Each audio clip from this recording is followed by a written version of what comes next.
Hello students, today I am going to share this video for particularly those students who are in the CBSE or ICSE board and appearing in the ICSE or CBSE board examination. Okay, so this is a video that how to answer a question to score more marks. So guys, let's start it.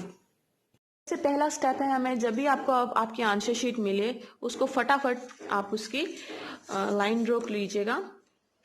ठीक है, like this.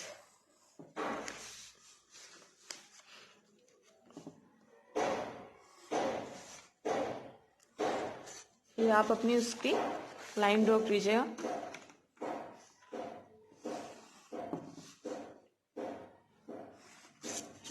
Okay, आपने इस type से उसकी line draw कर लीजिए. After then आपका जो भी क्वेश्चन है, put it, you have to take pencil. Okay, put it question number 1 answer.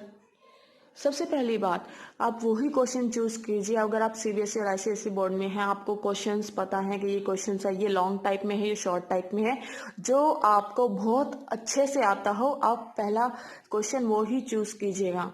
ठीक है, लाइक आपके पास आए हैं 5 क्वेश्चंस और जिनमें से 2 लॉन्ग हैं, 1-2 शॉर्ट हैं जैसे.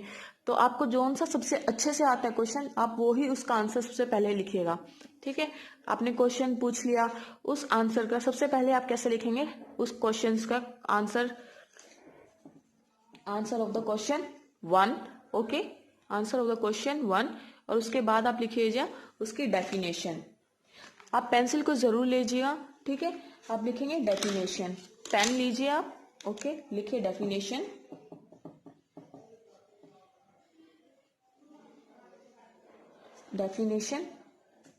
या फिर आप उसको अंडरलाइन कीजिएगा. जो उसमें इंपॉर्टेंट चीजें आपको दिखनी है, जैसे डेफिनेशन, इसको आप हाईलाइट कर दीजिए फ्रॉम द पेन और ब्लैक पेन और पेंसिल. ठीक है, जो भी आपकी डेफिनेशन है आप वो लिख लीजिएगा यहाँ पे.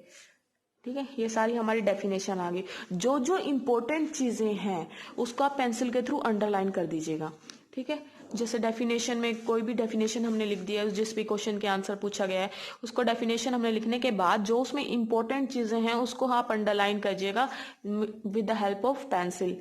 ये क्या करेगा, जो भी हमारा जो क्वेश्चन को हमारे चेक करेंगे, जो भी एग्जामिनर है जो क्वेश्चन को चेक करेंगे, वो आपको ये देखेंगे कि आपने जो क्वेश्चन का आंसर लिखा है वो पूरा आंसर, क्वेश्चन का आंसर नहीं पढ़ेंगे आपका, वो आपको ये पढ़ लेंगे कि मेन चीजें पढ़ लेंगे. आप अगर मेन चीजों को पहले ही हाईलाइट कर देंगे, वो पहले ही उनको चीजों को पढ़ लेंगे और उन पे ये first impression is the last impression जो आपकी कहावत है, तो वो देखेंगे कि हाँ, इस स्टूडेंट को ये बहुत अच्छे से इसने डिफाइन किया हुआ है, तो उसका इंप्रेशन बहुत अच्छा जाएगा.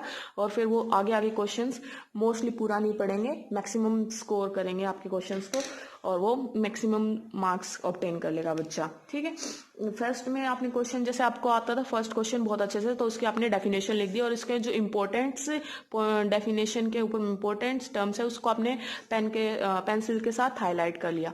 सेकेंड थिंग, उस डेफिनेशन के बाद अगर उसमें कोई मैकेनिज्म हो, ठीक है, मैकेनिज्म भी ऐसे आपने इसके पेंसिल के साथ अंडरलाइन कर लिया, मैकेनिज्म के भी इंपॉर्टेंट टॉपिक्स उसके अंडरलाइन कर लिया. उसके बाद जो सारी चीज लिख दी है, और हाँ जी, अगर उस चीज में कोई फिगर है ना, फिगर आप बनाना बहुत इंपॉर्टेंट है. फिगर के थ्रू आप एक्सप्लेन करें तो आपको मैक्सिमम मार्क्स मिलेंगे. तो कोई भी फिगर है, हमने फिगर के थ्रू एक्सप्लेन कर दिया. जैसे फिगर को आप हमेशा पेंसिल के साथ ही बनाएं, और उस फिगर को आप नंबरिंग भी दे सकते हैं. अगर किसी चीज को आप एक्सप्लेन नहीं कर पा रहे और उस फिगर को हौच पौच मत करिए. अगर वो फिगर बड़ी है तो आप पूरी शीट पे उसको बना सकते हैं अच्छे से. और उस फिगर को अगर उसमें कुछ लिखा नहीं जा रहा है, जैसे यहाँ पे कुछ हमने लिखा है, कुछ भी लिखा है, तो इसको अंदर मतलब करिए. एग्जामिनर को बिल्कुल नीट एंड क्लियर चाहिए होगा, तो आप उसको कीवर्ड्स के थ्रू भी लिख सकते हैं. जैसे यहाँ पे कोई भी फिगर है, यहाँ पे हमारा कुछ भी है, तो आप इसको कीवर्ड दे दीजिए 1. तो ठीक है, यहाँ पे एट लास्ट आप कीवर्ड्स 1 का नाम एक्सप्लेन कर सकते हैं कि ये हमारा क्या है, थर्मोमीटर है या एनीथिंग. ठीक है, जैसे 1 पे हमारा थर्मामीटर है या जो भी है, आप जैसे कुछ भी उसको मतलब पूरा एक्सप्लेन करिए. कीवर्ड्स या शॉर्टकट कुछ भी उसको ABC या 1 2 3 एक्सप्लेन कर दीजिए और लास्ट में कीवर्ड्स में उसको डाल दीजिए कि ये हमारा क्या है. ठीक है, अगर कोई भी फिगर है, फिगर के थ्रू एक्सप्लेन करना बहुत इंपॉर्टेंट है. और इसको फिगर के हम कैसे छोड़ देते हैं, फिगर को बच्चे बना के छोड़ देते हैं, उसको नीचे लिखते नहीं है किस चीज की फिगर है।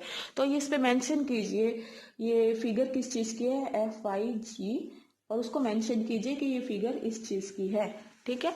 उसके बाद एट लास्ट डेफिनेशन हो गया, अगर उसके अंदर कोई मैकेनिज्म है मैकेनिज्म लिख दीजिए, या फिर उसका कोई उसको एक्सप्लेनेशन करना है, डेफिनेशन के बाद उसकी एक्सप्लेनेशन लिख दीजिए, एक्सप्लेनेशन लिख दीजिए, ठीक है। उसके बाद एक्सप्लेनेशन में भी जो चीज़ इंपॉर्टेंट है with the help of pencil उसको मार्क आउट कर दीजिएगा, ठीक है। एट लास्ट समरी लिखना मत भूलिएगा। कोई भी अगर आपका बहुत बड़ा क्वेश्चन है, जैसे फॉर स्कोरिंग है 8 मार्क्स या 10 मार्क्स का, जो हमारे CBSE और ICSE बोर्ड में लास्ट में क्वेश्चंस आते हैं लॉन्ग क्वेश्चंस टाइप, तो उसमें जो है हमारा उसको मतलब आप उसमें लास्ट में समरी जरूर लिखिएगा, दैट इज समरी में बहुत इंपॉर्टेंट पॉइंट्स लिखिएगा कि उस चीज का निचोड़ क्या है, उस चीज का समरी क्या है, ठीक है। तो समरी में जो इम्पोर्टेंट पॉइंट्स है उसका वो चीज लिख दीजिएगा। ये हमारा बेस्ट वे है to answer a question and to score more marks.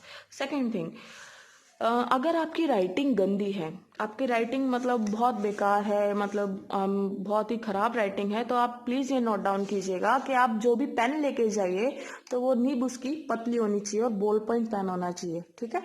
और अगर आप इंक वाला पेन लेके जाओगे, ठीक है, या फिर मतलब तो आप लिखोगे जैसे ही अगर कुछ गलती हो जाती है तो वहां पे आप ऐसे क्रॉस करोगे तो वो इंक भी फैल जाती है और भद्दा लगेगा, बहुत खराब लगेगा, जिससे कि बैड इंप्रेशन जाएगा, ठीक है, जो चेकर होगा वो भी।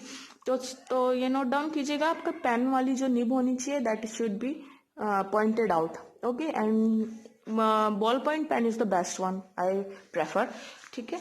तो एट लास्ट समरी होगी हमारी, अंडरलाइन इट और highlighted the important points of the summary, and this is the correct way to answer the question, ठीक है। और मार्जिन सबसे पहले आंसर शीट, अब लास्ट में हम क्या देखेंगे, सबसे पहले हमने आंसर शीट ली, सबसे फटाक से हमने उसकी मार्जिन क्रिएट कर ली, सारी पेजेस की मार्जिन क्रिएट कर ली from the back end from the front page, okay.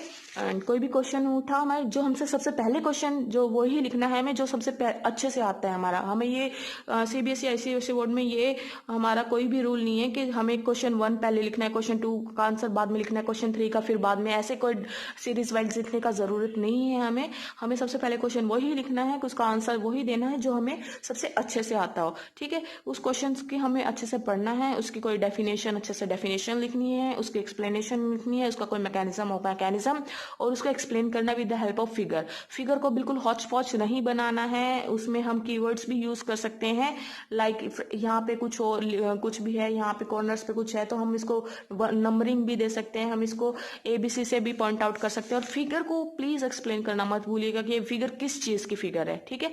यहाँ पे हमें लिखना है, इसकी एक्सप्लेनेशन देंगे, एट लास्ट हमें समरी और कंक्लूजन, समरी या फिर कंक्लूजन लिखना बहुत ही इंपॉर्टेंट है टू स्कोर मोर मार्क्स। और यहाँ पे हम उसके कीवर्ड्स भी लिख सकते हैं, कीवर्ड्स भी लिख सकते हैं, कीवर्ड्स ऑफ फिगर जो हमने फिगर आउट ड्रॉ करी है, okay. Keywords of figures at last अगर हमने कोई कीवर्ड्स यूज करने हैं, अदरवाइज आप पूरी ही शीट पे भी हम फिगर को ड्रॉ कर सकते हैं और अच्छे से एक्सप्लेन कर सकते हैं। और फिगर को हमेशा याद रखिएगा कि पेंसिल के थ्रू ही बनाना है, पेन के थ्रू फिगर को नहीं बनाना है, ओके। तो ये सब हमारी बातें थी कुछ एक to score more marks, so please guys follow it and you will definitely get more marks, okay. Bye bye, take care. आपको वीडियो कैसी लगी प्लीज लाइक कीजिएगा, सब्सक्राइब कीजिएगा, शेयर करना मत भूलिएगा।